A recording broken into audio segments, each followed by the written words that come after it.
Bonjour, mesdames et messieurs. Bienvenue à cette formation en ligne Québec intitulée Bâtir la force de vente. Je suis en présence. On a le plaisir d'accueillir Frédéric Lucas, qui est un expert en vente. Bonjour, Frédéric. Bonjour, Simon. Alors, on va passer 1 heure ensemble. Comme on l'a mentionné un peu plus tôt, si vous avez des questions, n'hésitez pas par la boîte de chat ou des questions de la boîte de questions-réponses. Alors, sans plus tarder, Frédéric, je te cède la parole. On va passer une belle heure ensemble, incluant les questions-réponses à la fin, notamment. Alors, bonne formation à tous. Excellent. Alors, bonjour à tous, bienvenue. Ça me fait excessivement plaisir d'être ici aujourd'hui.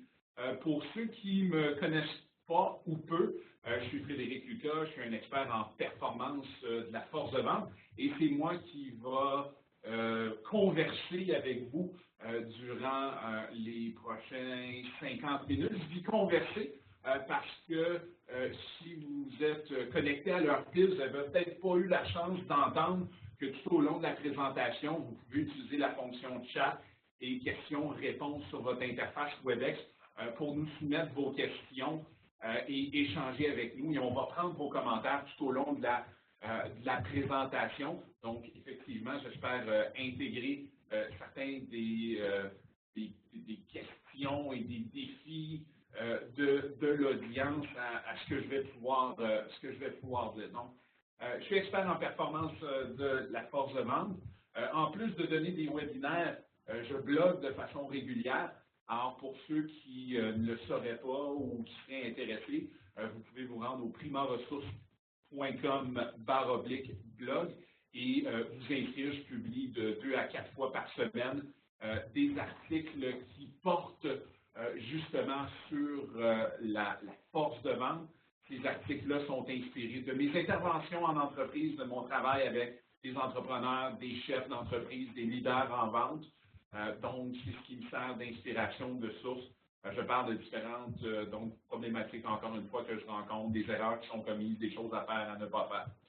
Si vous êtes très connecté, vous pouvez, au courant de la présentation, utiliser le handle @primaressources pour diffuser des choses que je dirais durant la présentation. Donc, si vous avez Twitter pas loin et que vous êtes un habitué, je vous invite à le faire. Vous pouvez également voir mon profil, ma bio, des contenus directement sur LinkedIn. D'ailleurs, pour ceux qui ne seraient pas connectés avec moi à travers LinkedIn, je vous invite à le faire. Vous avez également le lien qui s'affiche à l'écran. Vous pourrez en apprendre davantage à mon sujet. Alors, je pense que j'ai assez parlé de moi, oui, hein? D'autant plus qu'on voit ton image, on voit ta photo 2 fois. Allez, hop, on commence. Oui, effectivement. Alors, on y va. Moi, je pense que tu vas avoir besoin de remettre ça sur la présentation. C'est bien gentil. OK. Alors, quand je me fais approcher, puis je vais te parler à toi, Simon, en même temps que notre audience, quand je me fais approcher par des entreprises, c'est souvent sur des sujets qui sont très, très, très précis. On va me contacter, on va me dire, j'ai un besoin de formation en vente, mes vendeurs doivent être meilleurs à prospecter, doivent être meilleurs à conclure. Alors, je dirais, de façon très régulière, à toutes les semaines, j'ai ce genre de demande-là. Sinon, ça va être des demandes qui vont davantage porter sur soit le recrutement, j'ai besoin de recruter un bon vendeur, on a eu des mauvaises expériences, ou sur la rémunération, j'ai besoin de changer la façon dont je paye mes vendeurs. Donc, quand on va m'approcher, ça va être sur des éléments extrêmement précis et je dirais, je vais utiliser le terme limité. Et cette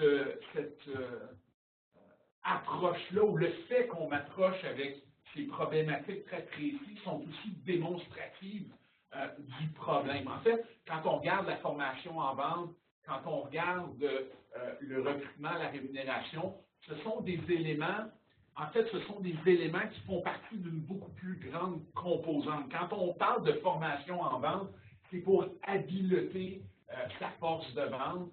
On utilise le terme enablement en anglais. Alors, pour ceux qui suivent l'actualité en vente, vous avez peut-être entendu ce terme-là, le sales enablement.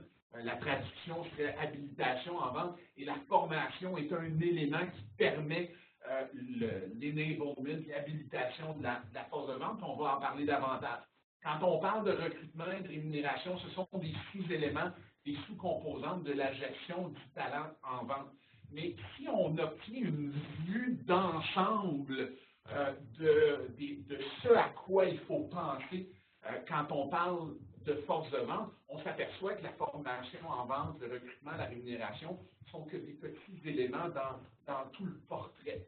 Et là, je vois qu'il manque un bout de l'image, mais on voit tous les mots, on voit qu'il y a énormément de composantes auxquelles il faut réfléchir, auxquelles il faut penser quand on parle de force de vente, et ça fait un peu partie du problème. Okay? Ça veut dire qu'il y en a trop. En fait, il n'y en a pas assez, Simon, parce que les leaders en vente, les entrepreneurs, les chefs d'entreprise ne voient que le recrutement ou ne voient que la rémunération ou ne voient que la formation en vente et ne sont pas capables d'avoir une vue d'ensemble de toutes les composantes qu'il faut regarder et auxquelles il faut réfléchir pour être capable de faire croître son organisation et d'augmenter ses ventes rentables.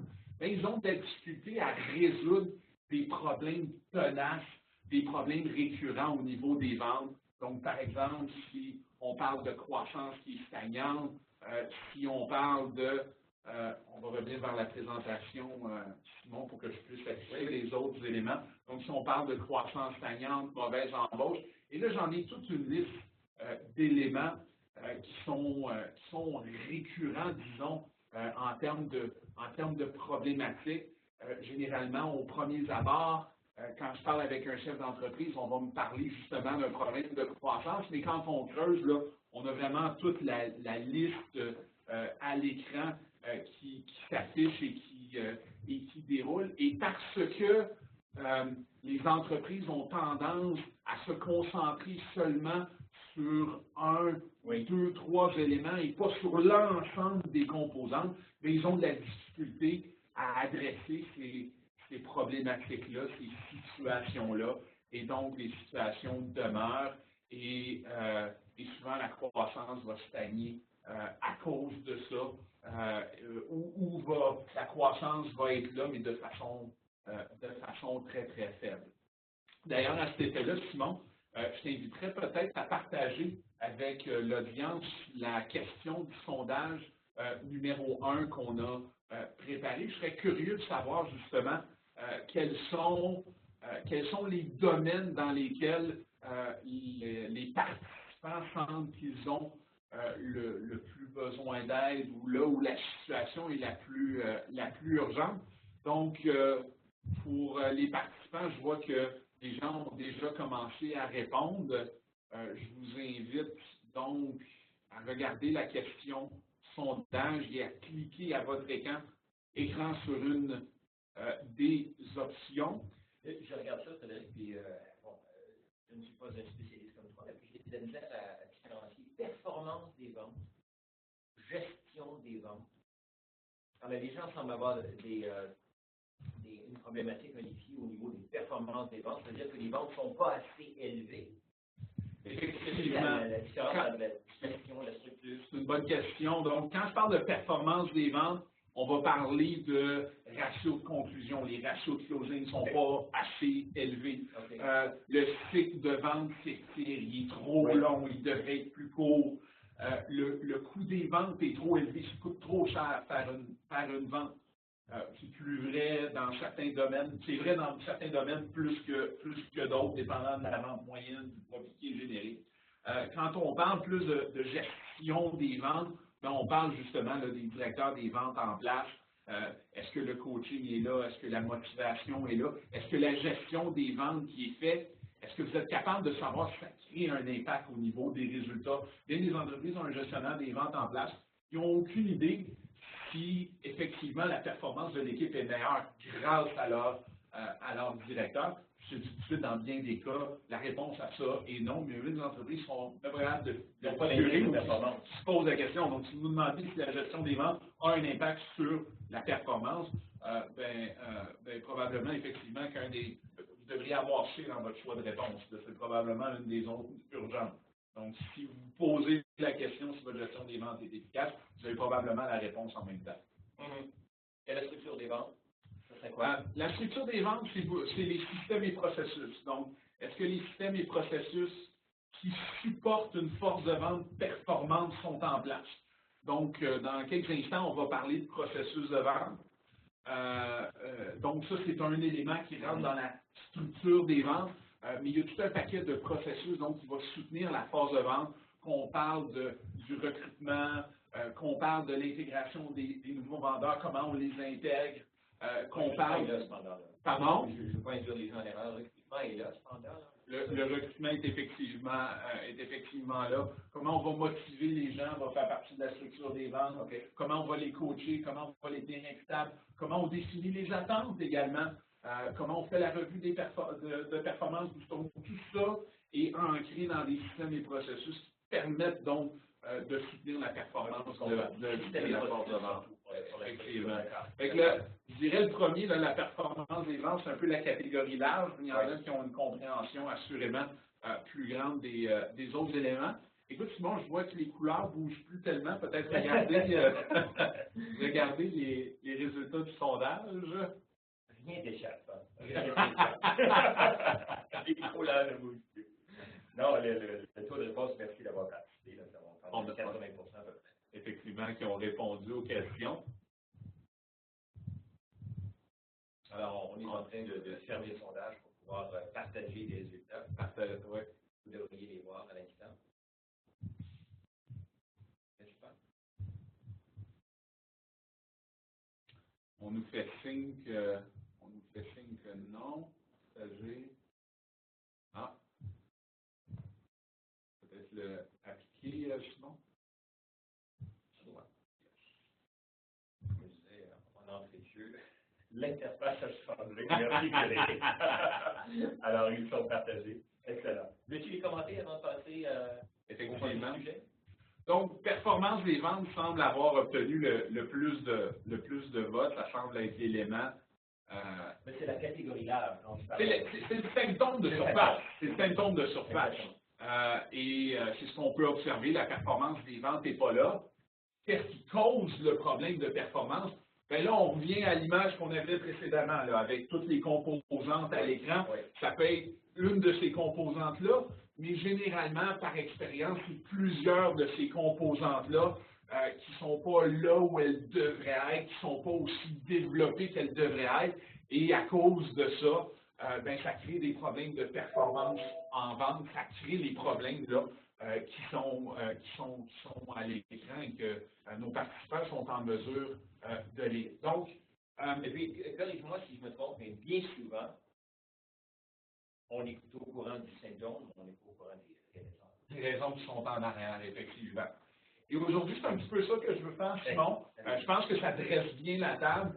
Je veux prendre chacune des composantes qui a été montrée là, dans l'image précédente. Je vais essayer de voir si on peut y revenir. Oh, ça va me demander d'enlever tous les choix, mais essentiellement, je vais attaquer chacune des composantes sur l'image qu'on avait tantôt et je vais essayer de donner à nos participants une meilleure compréhension de ces composantes-là, de comment ça les affecte et de qu'est-ce qu'ils peuvent faire pour s'améliorer.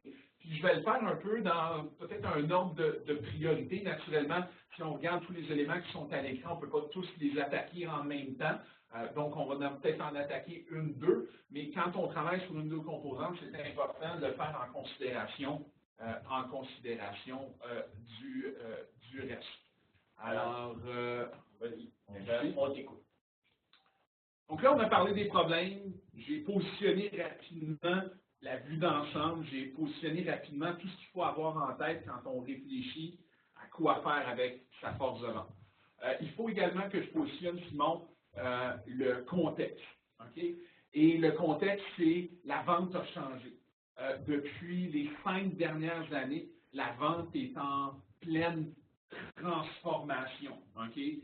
Puis on en parlait un petit peu tantôt, là, je pense qu'avant qu'on démarre la présentation de façon officielle, on parlait de la manière dont les entreprises s'intéressent davantage à la vente consultative ou agir à titre de consultant. Donc, cette intérêt-là a été poussé, il est encore poussé justement par l'environnement de vente qui change. Un des éléments qui force la vente à changer, c'est ce qui se passe au niveau du web. Avant, on contactait un vendeur quand on voulait avoir plus d'informations. Hein? C'est lui qui détenait le savoir. Aujourd'hui, on contacte un vendeur parce qu'il y a trop d'informations, on ne s'y retrouve plus, et on espère que le vendeur va pouvoir nous éclairer. Alors, c'est un changement radical, là. On est totalement à l'opposé, donc on peut naturellement s'attendre à ce que les compétences que ça prend et les habiletés que ça prend pour être capable de gérer ça change. Si on a encore les habiletés de quand il n'y avait pas d'informations disponibles au prospect et qu'on est dans un contexte où il y en a, on trouve que c'est facile de faire des faux pas, des erreurs et de perdre sa vente à cause de ça. L'économie est aussi un élément qui fait changer l'environnement de vente. Pourquoi? Parce que les vendeurs s'en servent comme une source d'excuses. Ils blâment l'économie pour expliquer pourquoi ça ne fonctionne pas. Ça va souvent affecter le moral des forces de vente. Et si les entreprises ne sont pas efficaces à retirer ça, cette source d'excuses-là, s'ils ne sont pas efficaces à empêcher que leurs vendeurs pointent l'économie comme un élément qui explique pourquoi ils ne performent pas, bien justement, ça va être très difficile de travailler sur les autres choses. Hein. Tant que je pense que ce n'est pas de ma faute, puis tant que je pense que c'est à cause de l'économie, ben je ne travaillerai pas sur ce que je fais, comment je le dis, comment j'approche. Donc, c'est probablement un des premiers éléments à adresser. La vente a changé en termes de processus de vente. On parle de vente consultative. Avant, c'était une vente qui était très transactionnelle. Je vais en reparler dans quelques instants.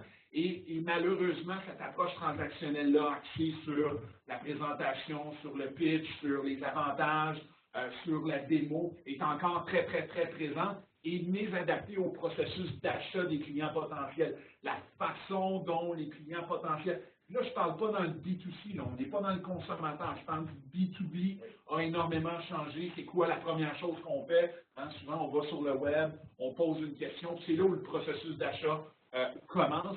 Et ça influence le processus de vente.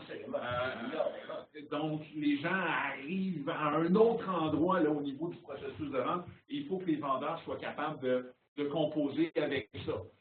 Je veux juste partager une statistique intéressante. Oui. Dans le domaine des TI, les acheteurs, la proportion qui consultent le web, qui vont regarder des recommandations, des témoignages, toutes sortes de trucs, avant de contacter un vendeur, est de 93 %.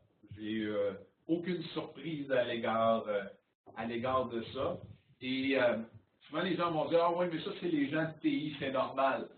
Et je tiens à dire qu'il y a beaucoup de tendances qui ont commencé dans les TI il y a 4 ou 5 ans de ça. Et là, je vois d'autres secteurs, le secteur de la distribution, le manufacturier, rattraper ces tendances-là.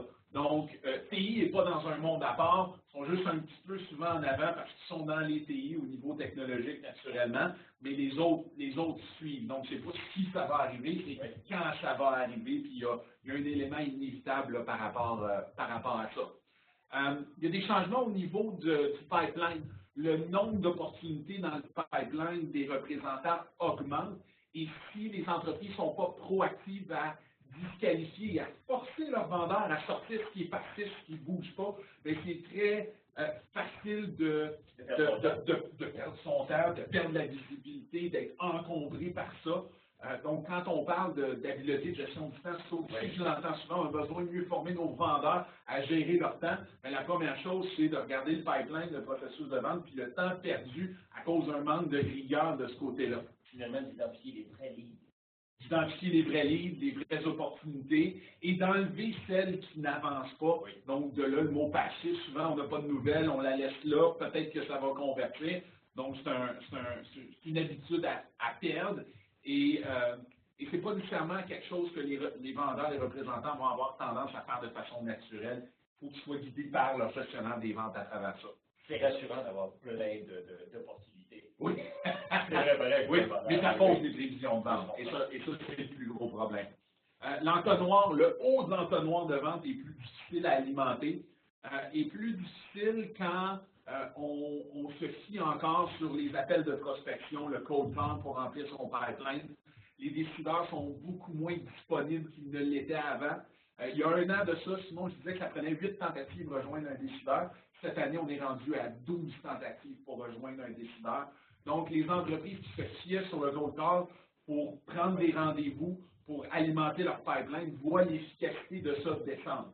Le chiffre dans le marché, c'est que sur 100 appels, on réussit à rencontrer une personne. Donc, 1% des cold calls ont une conversion en rencontre. Est-ce que c'est encore juste? On parle de 1%, probablement effectivement entre 1 et je dirais ça peut aller jusqu'à du 4-5% dans les meilleurs cas. Mais je pense que l'idée à retenir ici, puis certains vont nous partager leur expérience, vont dire que c'est pas ça. Je pense que la leçon est là où tout le monde peut s'entendre, c'est que c'est plus difficile que c'était. Ce qui ne veut pas dire qu'il faut arrêter de faire des appels de prospection, mais il faut que les entreprises s'intéressent à des façons d'aider leurs représentants à générer des leads. On va en parler, l'aspect lead generation, là, un peu plus tard. Les attentes des clients sont plus élevées. On s'attend à un niveau d'expertise de la part des vendeurs, ce qui envoie souvent les entreprises dans la mauvaise direction. Ils pensent qu'ils ont besoin de techniciens, qu'ils ont besoin d'ingénieurs, qu'ils n'ont pas besoin de vendeurs, ce qui est une erreur, on va en parler aussi tantôt. Mais le niveau d'expertise attendu est beaucoup plus élevé, les attentes sont plus fortes. Finalement, ça vient un peu compléter ce que tu as dit tout à l'heure, c'est-à-dire que les acheteurs ont tellement d'informations que quand ils prennent la peine d'appeler, de rejoindre un vendeur, ajoute de la valeur, parce que finalement, si tu me dis la même chose que j'ai vu sur le web, effectivement, de parler. Oui, et tes chèques à différencier. Okay? Et pression sur les marges, donc effectivement, l'information est facilement accessible. Ça amène une certaine globalisation. J'ai de plus en plus d'entreprises qui avaient un marché local avec une concurrence locale, qui subissent une concurrence extérieure de fois d'Europe, d'ailleurs au Canada, des États-Unis, et qui peuvent plus facilement rejoindre des clients potentiels ici, justement, à travers des moyens technologiques. Donc, ça met une pression sur les prix. Et les vendeurs de l'autre côté, parce qu'on vit dans un univers où on met de l'avant le côté prix. Hein. Tu regardes du marketing, puis c'est toujours le plus bas prix, etc.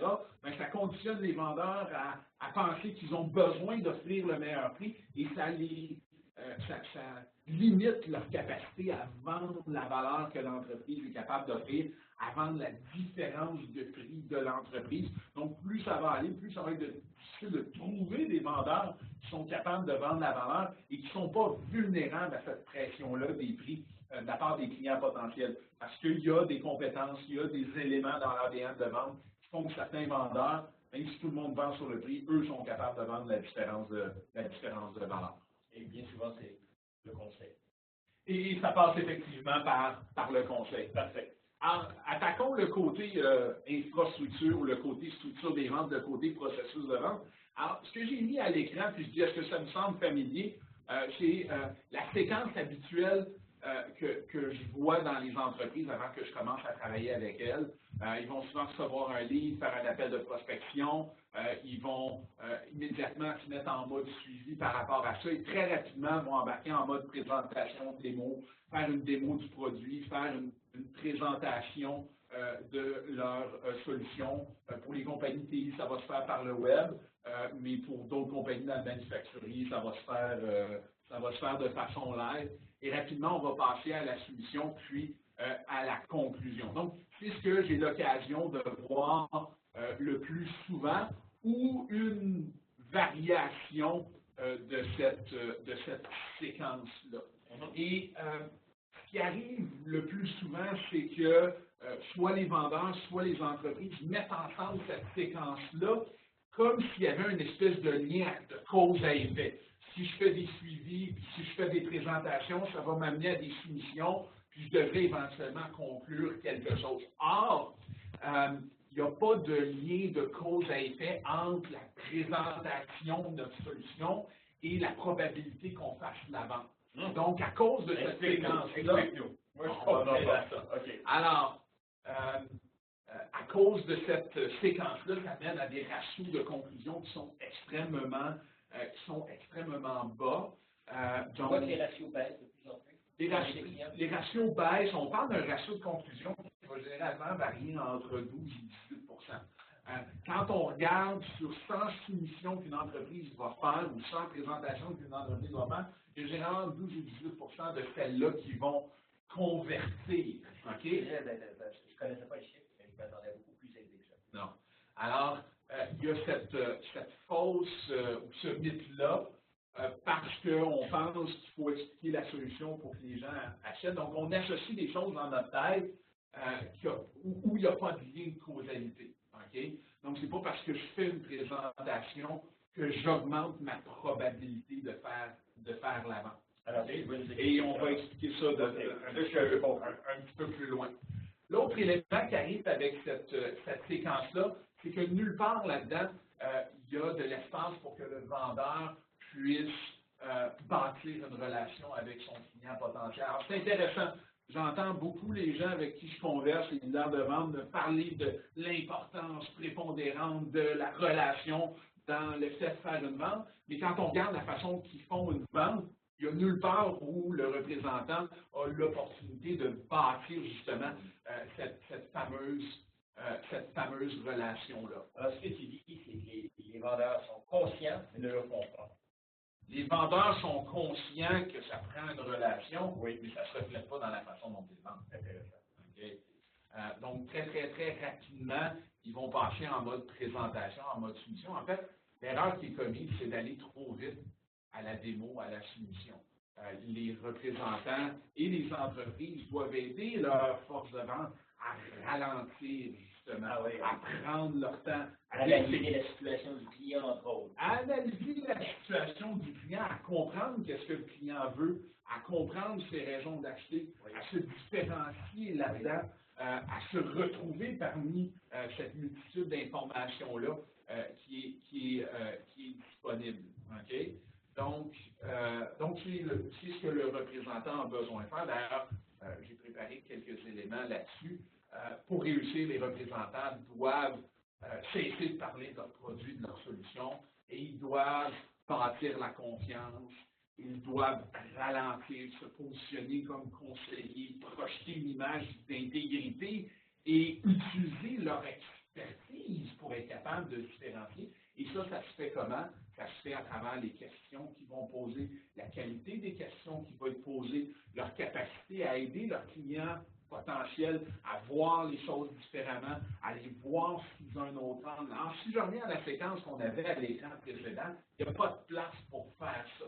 Donc, les entreprises doivent aider leur force de vente à dire, attendez, là, c'est pas parce que quelqu'un a téléchargé quelque chose sur notre site web ou a demandé une soumission que nécessairement il est rendu à cette étape-là. C'est nous, les experts, c'est à nous de dire, oui, ça va nous faire plaisir de vous fournir l'information que vous avez besoin, mais avant, moi, j'ai un certain nombre de questions à vous poser. Et en faisant ça, ils se donnent l'opportunité de développer la relation avec leurs clients potentiels. Et en faisant ça, ils se donnent l'opportunité de se différencier de tous leurs concurrents qui vont passer trop rapidement à l'aspect de la présentation, de la proposition, effectivement.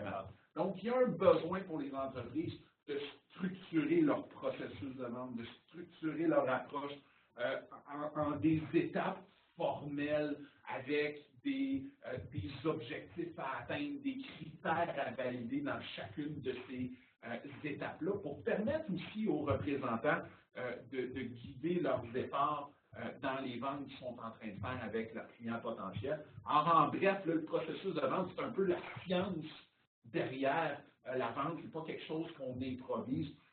Il y a une nécessité d'avoir une façon formelle là, de faire des ventes et d'être capable aussi pour les entreprises, quand ils sont en face ou ils recrutent un nouveau vendeur, de dire écoute, Simon, ici, c'est comme ça qu'on vend. Voici les étapes à suivre. Si tu suis ces étapes-là, tu vas avoir du succès, tu vas réussir.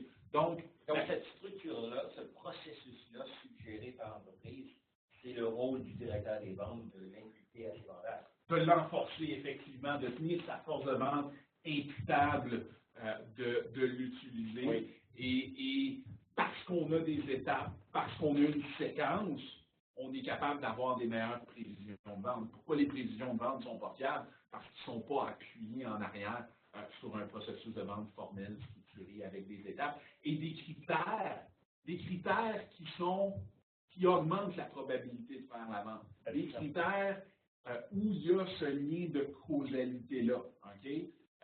Donc, souvent, on va regarder la corrélation, mais la corrélation ne nous permet pas d'optimiser notre séquence. Il faut regarder vraiment la causalité et vraiment être capable de déterminer est-ce que cet élément-là, ça me donne plus de chances de vente. OK? Et souvent, les entreprises pensent que parce qu'auparavant, ils ont fait des présentations, ben, s'ils continuent à faire des présentations, ils vont vendre. C'est juste une question de faire plus de présentations. Souvent, c'est ça, de faire plus d'appels à froid. Effectivement. Mais toi, ce que tu dis, finalement, c'est plus difficile de nourrir le haut du pipeline, mais de se concentrer sur un taux de conversion plus élevé. Tu parlais de 12 à 18 pour le mener à 20 à 30 en offrant plus de services, en bâtissant la relation, en posant les bonnes questions. Exact. Et là, on parle de vente consultative. Oui. Donc, le fait que les gens parlent plus de cette approche consultative-là est symptomatique de ce qu'on a décrit. Donc, pour bien des entreprises, leur pipeline n'a pas cette belle forme de V-là qu'on veut avoir. C'est un cylindre. Tout ce qui rentre se rend à la soumission. Puis là, on a plein de balles dans les airs. Puis, on échoue à se différencier parce qu'il y a trop d'affaires à suivre. Puis là, on se finit à la fin de la journée qu'on vend sur le prix. Et qu'on a bâti une machine à soumission, mais on ne vend rien. Oui, puis le taux de conversion n'est pas élevé. Et le taux de conversion n'est pas élevé. Finalement, ça frustre un peu tous les intervenants. Tous les intervenants, les marges de profit ne sont pas là, ou la profitabilité est en décroissance à cause de ça. Si je comprends bien, puis j'imagine que tu en parles un peu plus tard, là, mais si je comprends bien, c'est prendre le temps de ne pas bousculer le processus pour que à la fin, on ait plus de clients, un taux de conversion plus élevé. Effectivement. Et c'est de même ralentir ces clients potentiels et dire, oui, vous voulez une solution, mais avant, moi, j'ai un travail à faire. Et si vous m'avez appelé, c'est parce que j'ai une expertise. Donc, suivez ma séquence. Parce que bien sûr, suivez ma séquence. Suivez ma séquence. Suivez la mienne. Comme j'ai une façon de travailler, j'ai besoin de mieux. Parce que bien souvent, quand le client aborde et parle à un représentant, il pense qu'il sait ce qu'il veut, mais il ne sait pas vraiment. Et là, entre en ligne de compte le rôle du bon vendeur qui va s'assurer effectivement de proposer et que le client achète finalement ce qui lui convient et pas ce qu'il pense qui lui convient. Okay? Et dans le processus, réussit à se différencier, réussit à vendre la valeur, réussit à faire un paquet de trucs là, qui étaient sur la liste qu'on parlait tantôt. D'accord. C'est plus clair, là? Absolument. Est-ce que tu vas te donner d'exemples, justement, comment poser des questions, puis comment bâtir cette relation-là? Je ne traiterai pas de ça dans ce niveau de détail-là. Peut-être que ça sera le sujet de notre prochain webinaire LinkedIn Québec. Mais je peux donner peut-être un exemple. Si on regarde parmi les critères qui augmentent la probabilité de faire une vente, il y a la raison incontournable d'acheter. Il y a beaucoup de vendeurs qui vont foncer parce qu'une entreprise aimerait bien ou voudrait bien. Okay? Et quand une entreprise aimerait bien ou voudrait bien, souvent à la fin, ça va devenir une question de prix. Quand on a une raison incontournable, c'est que l'entreprise ou notre client potentiel n'a pas d'autres options que d'agir. Il y a une raison suffisamment incontournable qui va faire en sorte qu'il veut régler la problématique, prendre avantage de l'opportunité. Donc, quand notre vendeur trouve la raison incontournable, et ça se fait à travers des questions, ça se fait en mode consultatif, il augmente sa probabilité de faire la vente. Donc, ça, c'est un exemple d'un critère parmi plusieurs dizaines qui va augmenter la probabilité de faire la vente, un critère pour lequel il y a un lien de causalité. Oui.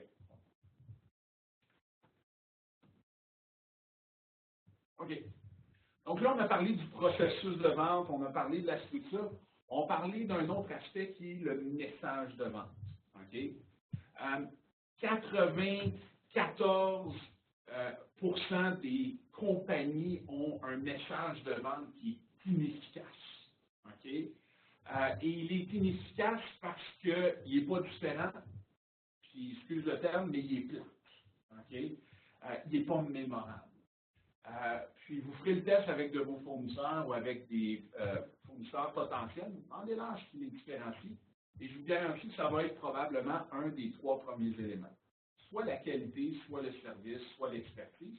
Pour certains, ce sera le prix, mais quand on se différencie sur le prix et qu'on a un modèle d'affaires qui est basé là-dessus, ben là, on élimine certains autres problèmes. Ça prend un modèle d'affaires. Le plus souvent, les entreprises qui veulent vendre la valeur vont naturellement différencier sur la qualité de service ou l'expertise. Okay? Jusque-là, ce n'est pas trop problématique. Là où surviennent les complications, c'est quand on leur demande de le définir. Oui.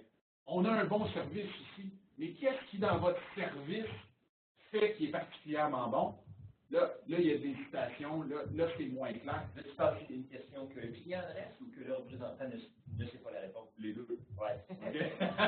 Les deux. Donc, effectivement, le représentant ne saura pas la réponse parce que l'entreprise n'a pas fait un travail de définir qu'est-ce qui, dans notre service, nous différencie. Parce que soyez assurés que si c'est le service que vous mettez de l'avant, fort probablement que vos concurrents disent aussi que c'est le service qui les différencie. Et là, parce qu'on n'est pas capable de le définir, parce qu'on est trop vague, parce qu'on est trop large, bien, on sonne comme tous les autres. Notre message est pareil comme tous les autres.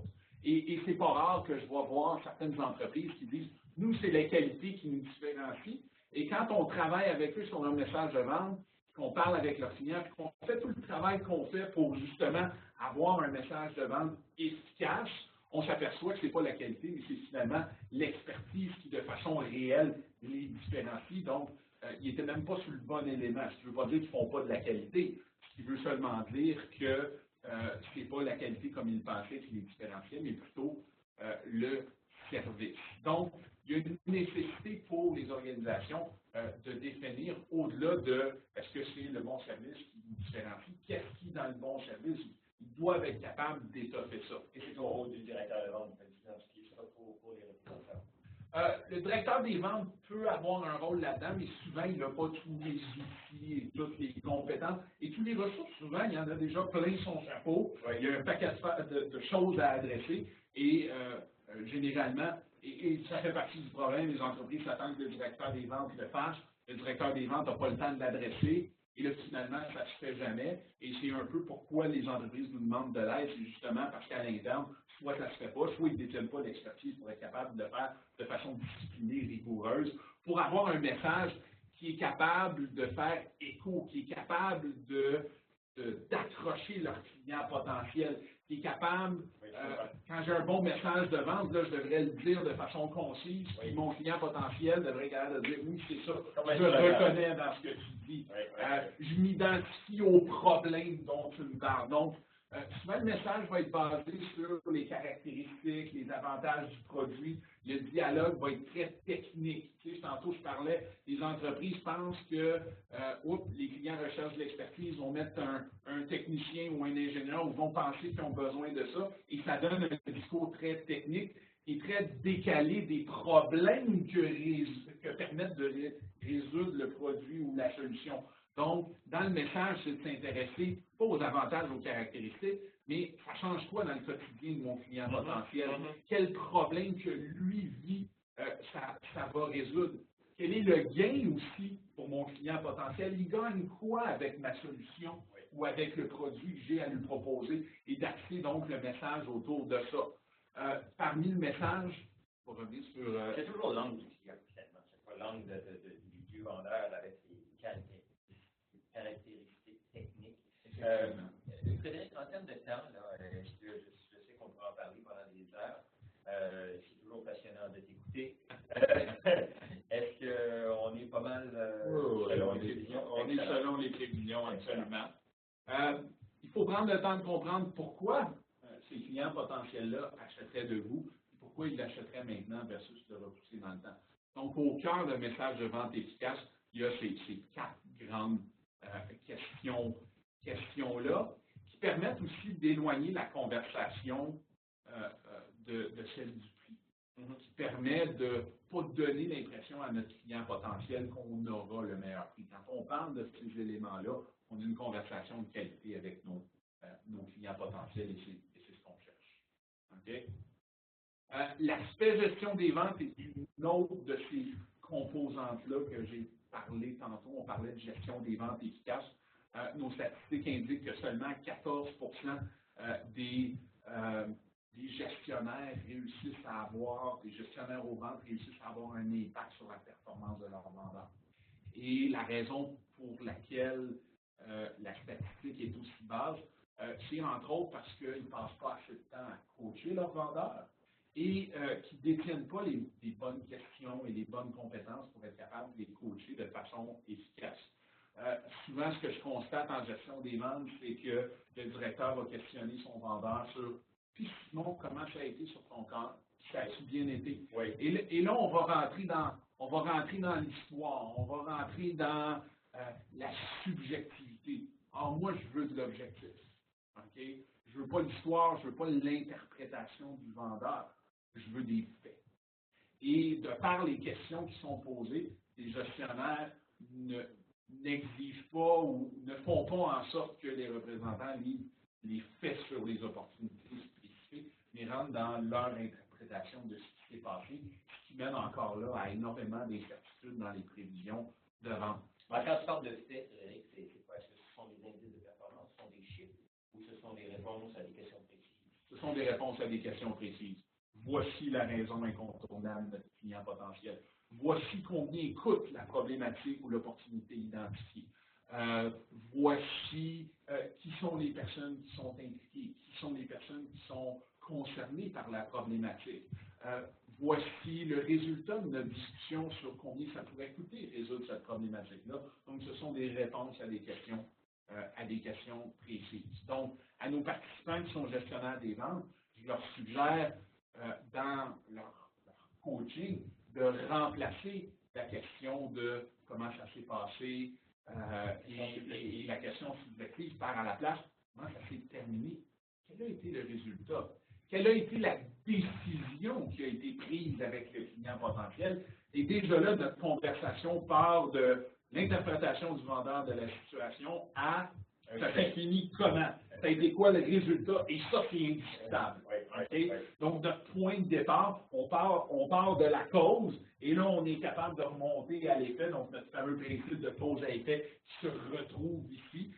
Donc, on part du résultat et on est capable de remonter. Donc, on est capable de beaucoup mieux coacher ses représentants, assurer la fiabilité des prévisions de vente, s'assurer que l'opportunité est de la bonne étape dans le processus de vente. Le processus de vente va également, une fois qu'on sait comment ça s'est terminé, d'aider le gestionnaire des ventes à trouver qu'est-ce que le vendeur a manqué. L'exécution du représentant. Une rencontre de vente, c'est jamais parfait. Et c'est le rôle du gestionnaire des ventes de trouver les failles, de trouver ce qui a mal été. Un peu comme dans le sport, hein? On filme l'athlète pendant sa compétition, là on va faire un replay pour... Puis même s'il est arrivé premier, il n'a pas été parfait. Il a commis des erreurs.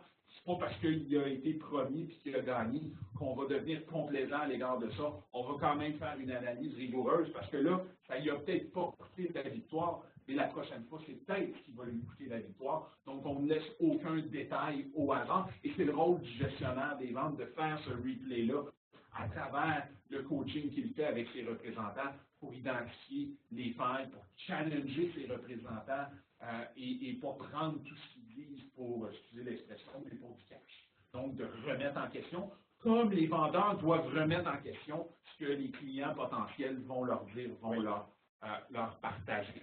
Donc, beaucoup des clés, c'est la gestion, l'accompagnement, le conseil des vendeurs pour les directeurs. L'encadrement, effectivement. Puis je prends l'exemple d'une compagnie manufacturière qui va faire tout ce travail-là du côté opération, qui va faire des Kaizen, qui va faire des lignes, qui va éliminer les sources de gaspillage et qui va laisser ses ventes à l'improvisation. Okay? Mais ça n'a pas besoin d'être comme ça. Et si vous êtes capable de bâtir cette force de vente idéale-là, vous ne pouvez pas laisser ça au hasard. Et certains des mêmes principes qui s'appliquent au niveau des opérations se transfèrent au niveau des ventes ou trouvent leur équivalence au niveau des ventes. Tout à fait. Et le dernier aspect aussi au niveau de la gestion des ventes, sur les points que je veux traiter, encore là, je peux en parler pendant très longtemps, c'est ça va sonner comment le prochain appel. Le dialogue n'est pas assez pratiqué et les gestionnaires que je coach sont toujours très surpris de constater comment leurs vendeurs ne maîtrisent pas les mots et la conversation qu'ils doivent avoir avec leurs clients potentiels. Et mise en scène, j'imagine que vous devez pratiquer. Mise en scène, effectivement.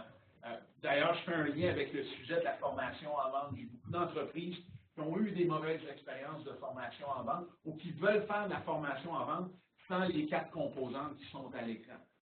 Si vous voulez habileter vos vendeurs, si vous voulez faire en sorte qu'une formation en vente soit efficace, vous devez le faire dans un contexte où vous avez un processus de vente structuré. La formation de vente doit se faire autour de ça. S'il n'y a pas de jeu de rôle, si on ne pratique pas le dialogue, ça ne sera pas efficace. Si le directeur des ventes ne tient pas l'équipe des ventes imputable par rapport à la formation en vente et ne les coach pas, ça ne sera pas non plus efficace. Okay? Donc, la formation en vente par elle-même ne provoquera pas de résultats. Ça prend un certain nombre de choses en place autour de ça pour s'assurer qu'il y ait un impact. Néanmoins, je ne suis pas en train de dire à nos participants qu'ils ne devraient pas faire de formation en vente. Un des problèmes, c'est justement, dans les entreprises, les forces de vente ont un bagage qui est très technique, reçoivent une formation technique, mais ne sont à peu près pas, sinon pas du tout exposés à de la formation, je vais appeler ça formelle au niveau des ventes. Les représentants doivent recevoir davantage de bonnes formations au niveau de la vente, et cette formation-là doit s'accompagner des éléments que je décrivais il y a quelques instants. Okay? J'ai parlé de processus de vente. Il faut différencier ça de la méthodologie de vente, c'est 2 choses différentes. Le processus, c'est les critères, c'est la mécanique. La méthodologie de vente, c'est le comment, c'est l'exécution, c'est la conversation et comment va sonner cette conversation-là. Okay? Donc, je peux avoir un processus de vente, ça ne veut pas dire que les gens possèdent la méthodologie. Okay? Et une bonne méthodologie va aider les représentants à avoir une conversation qui n'est pas trop détaillée, qui ne porte pas sur l'aspect technique, mais qui est plus big picture, qui est plus une vue d'ensemble. Donc, au premier abord, les représentants doivent être capables, non pas de parler de quelles devraient être les spécifications de leur produit, mais plutôt de comment le produit impacterait la business. Oui. C'est quoi les conséquences d'affaires? De le faire ou de ne pas le faire. Donc, c'est le premier aspect qui doit être exploré bien avant d'aller du côté des spécifications techniques. Et c'est cet aspect-là qui va faire en sorte que le projet va se faire ou qui ne se fera pas. Ce n'est pas les spécifications. Les spécifications, c'est quelque chose qui vient après. Une fois qu'on a décidé d'un point de vue business, d'un point de vue affaires, ça faisait du sens d'acheter ce produit-là, de se procurer cette solution-là. Et c'est là où les représentants doivent s'améliorer, donc, à cette conversation-là, à cette conversation big picture, à cette vue d'ensemble, là. Je parle un peu de canaux, merci Simon. Il y a beaucoup d'entreprises qui vont décider d'aller vers les canaux de vente, des agents, des distributeurs, des revendeurs. Et cette solution-là est souvent très attrayante parce que je n'ai pas à donner de salaire, effectivement, c'est moins coûteux.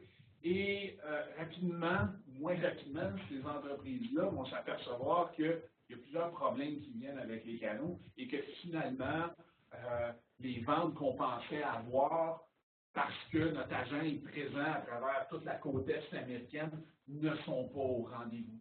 Okay? Et ils ne sont pas au rendez-vous à cause de plusieurs choses. L'agent qu'on a n'est pas aussi engagé envers le succès de notre produit ou de notre solution que nous, on l'est. Donc, il y a un problème d'engagement. Mais Frédéric, on parle d'engagement, certes, mais tout à l'heure, on a parlé d'encadrement, de formation. C'est difficile à l'égard d'un employé, imagine à l'égard d'un agent employé. Effectivement. Alors, il y a des devoirs à faire avant de se lancer dans des forces de vente indirectes, de travailler avec des canaux. C'est pas vrai que mes agents vont figurer comment faire pour moi. Ils ne feront pas le travail à ma place et c'est souvent ce que les entreprises vont assumer. C'est des vendeurs, c'est leur expertise. Ils parlent à mes clients potentiels, ils vont savoir comment le vendre. Ah, c'est pas comme ça que ça fonctionne. Et bien souvent, ils vont prendre la ligne, ils vont être contents de prendre la ligne. Mais ils vont être contents parce qu'ils vont être capables de dire qu'ils l'ont, si jamais le client potentiel dit qu'il en a besoin. Mais le produit ne fera pas partie de la conversation. L'agent ne sera pas proactif à essayer de vendre cette ligne-là parce qu'il vend d'autres produits qui sont très rentables. Puis toi, tu es une nouvelle ligne. Puis parce que tu es une nouvelle ligne et tu ne représentes pas une portion significative de mon chiffre d'affaires, ben, je ne te mettrai pas de l'avant en conversation. Par contre, si quelqu'un me le demande, ça va me faire plaisir de dire que je l'ai. Et souvent, c'est très stratégique aussi pour les revendeurs. Ils vont le prendre parce qu'ils ne veulent pas que tu ailles voir son concurrent à l'autre côté de la rue. Fait qu'ils vont le prendre, ils vont demander des exclusivités que souvent les entreprises vont concéder parce que hey, on veut essayer de le convaincre, c'est un gros agent, il connaît beaucoup de monde. Oui. Et ça est symptomatique aussi de souvent on choisit le mauvais agent. On pense que le plus gros agent, celui qui travaille avec le plus de mes clients potentiels, est le meilleur agent ou le meilleur revendeur. Souvent, ce n'est pas le cas, parce que ce n'est pas celui qui va être le plus engagé à vouloir faire en sorte que ça fonctionne, okay? Parce qu'il est déjà installé. Donc, un ensemble de suppositions, un ensemble d'éléments sont présumés de la part des entreprises quand on parle de canaux, mais quand on décide de travailler avec des détaillants, avec des agents, des revendeurs, il faut avoir une stratégie, il faut être prêt, il faut savoir comment vendre son produit, il faut avoir eu un succès de façon directe, puis être capable de dire à notre agent, regarde, on le vend, on réussit à le vendre, toi aussi tu vas avoir du succès, c'est pour ça que tu devrais le vendre de façon proactive, puis que tu devrais le mettre de l'avant, puis que tu devrais prospecter aussi de façon proactive pour des nouvelles opportunités. Donc, pas quelque chose qui s'improvise, c'est quelque chose auquel on doit réfléchir et qui va s'aligner avec tout ce qu'on a parlé depuis le début du webinaire. C'est pas quelque chose qui flotte là. Moi, au début, de parler de recrutement et d'encadrement. Je conclue à t'entendre que c'est exactement la même chose. Et encore plus peut-être délicat.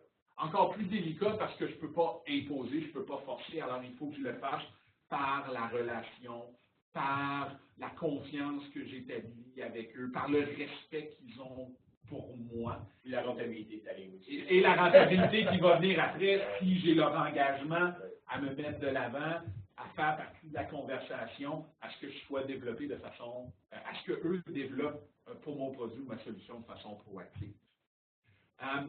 Une entreprise qui veut croître de façon prédictive doit mettre en place une machine à générer des leads. Donc, votre entreprise présentement, est-ce qu'elle génère des leads ou est-ce que vous vous reposez uniquement sur vos représentants et leur habileté à faire de la prospection pour être capable d'alimenter leur entonnoir de vente? Okay? Est-ce que le temps file, il ne nous reste pas beaucoup de temps, mais juste une petite question. Est-ce que le marketing est plus important qu'il l'était justement? On a parlé du changement au tout début. Le marketing pour aller chercher des leads, finalement, est plus imputable que les reps l'étaient jadis. Le rep était en charge d'aller chercher des leads. Aujourd'hui.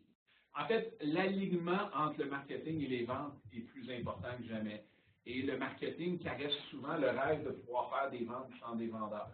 Et là, ça exige de beaucoup de marketeurs de mettre ce rêve-là de côté puis de comprendre que le résultat de leur processus marketing sera des leads et qu'ils n'auront pas le choix de conscience de travailler avec les vendeurs pour convertir ça en vente. Et le vendeur, il doit réaliser que le marketing est encore plus important. Effectivement, donc. Et souvent, non considéré important.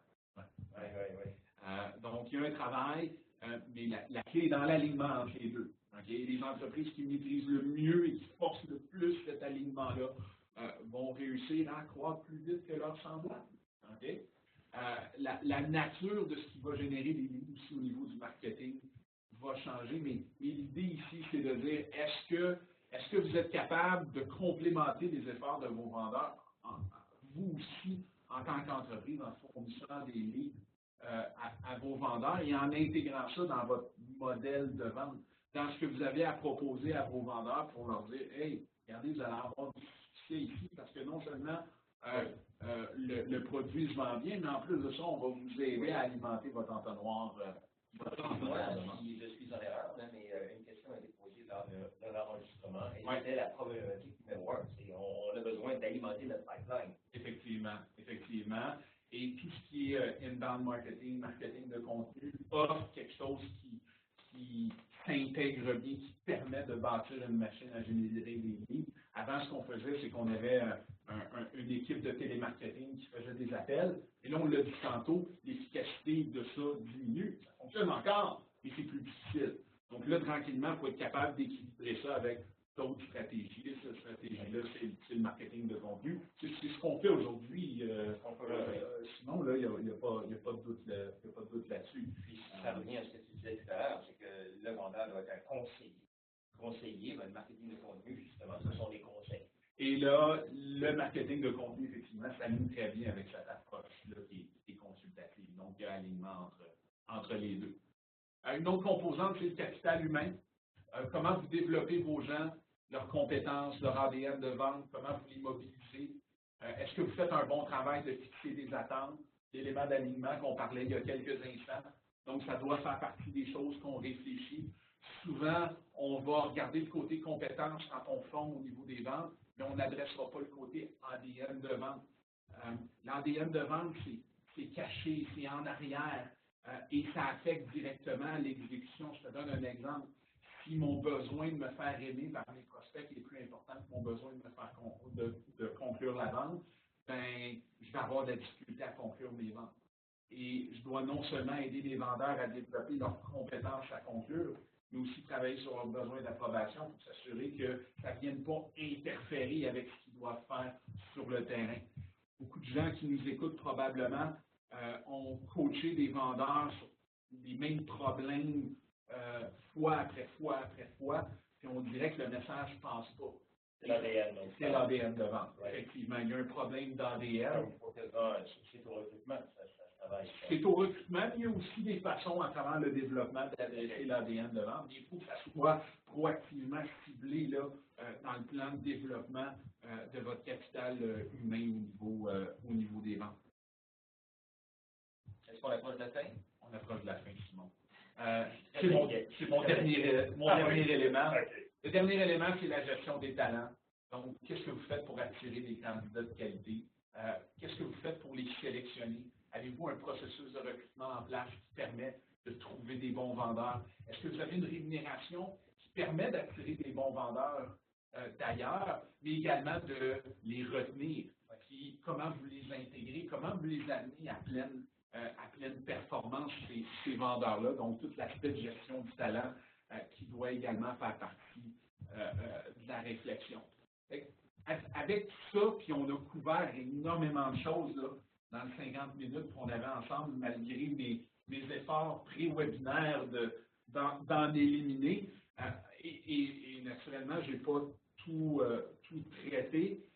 On est en mesure de voir qu'il y a énormément d'éléments auxquels il faut penser et que si on arrive à la table en pensant que juste la formation en vente ou juste le recrutement ou juste la rémunération va résoudre le problème, ben on va passer à côté. Il faut que la formation en vente soit faite en considérant tous les autres éléments. Donc, il faut être capable de relativiser, de contextualiser ça dans la vue d'ensemble.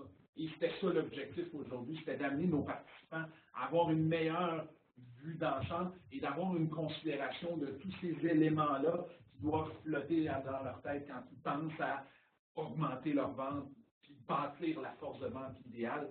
Ça vous prend une idée sur tout ce qu'on a discuté aujourd'hui. C'est la table avec le rond. Exactement. Avec les points au début. Alors, quand vous recevrez, soit l'enregistrement ou le PPT, juste avoir une vue d'ensemble, aller voir les différents éléments. C'est complexe, hein? Pour un directeur des ventes, de jongler avec tout ça, puis d'identifier les bons problèmes quand on sait que la performance est au rendez-vous. C'est très complexe. Exact. On a quelques questions. S'il y a des gens qui doivent nous quitter, je voudrais peut-être aller à la prochaine diapositive. On va revenir aux questions juste après.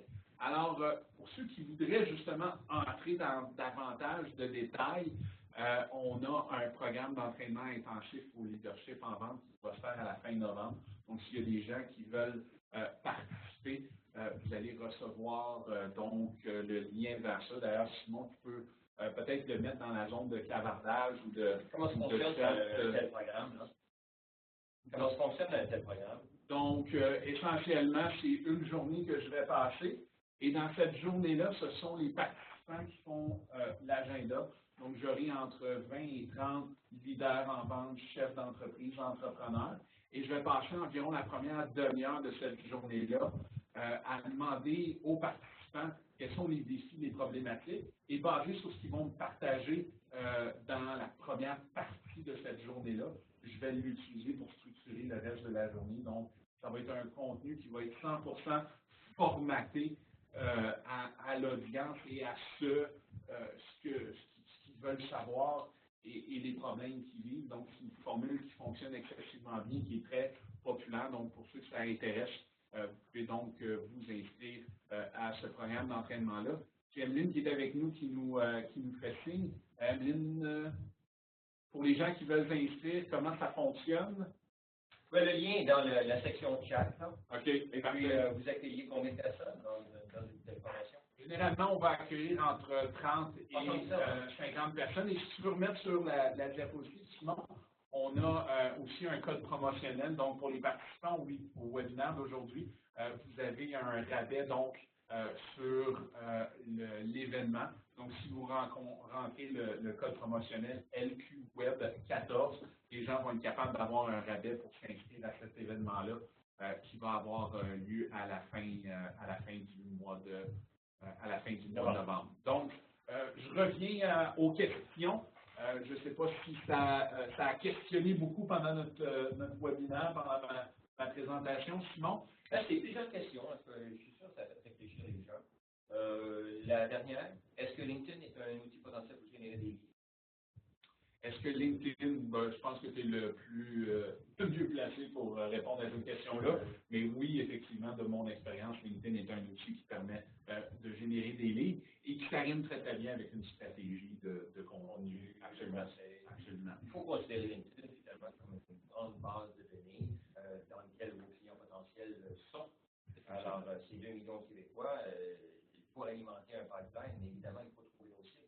Effectivement. LinkedIn permet de le faire maintenant. LinkedIn ne permet pas de vendre, permet d'initier une relation. Et puis, bon, finalement, avec tous les conseils que tu as donnés aujourd'hui, le client potentiel descend dans le pipeline s'il est bien accompagné. On a un taux de conversion qui, idéalement, est plus élevé que 15%, le 12 à 18 que je parlais, absolument. Qui me surprend encore. Effectivement. Alors... Est-ce qu'il y a d'autres questions? Parce que le temps pris en était, on a déjà passé l'heure, une vingtaine de personnes se sont déconnectées. Très bien. Alors, merci tout le monde d'avoir participé au webinaire d'aujourd'hui. Je vais essayer de reprendre peut-être, Simon, les différentes questions qui ont été posées et non répondues. Et je tenterai de répondre individuellement à ces gens-là. Les gens peuvent également me contacter si jamais ils ont des questions.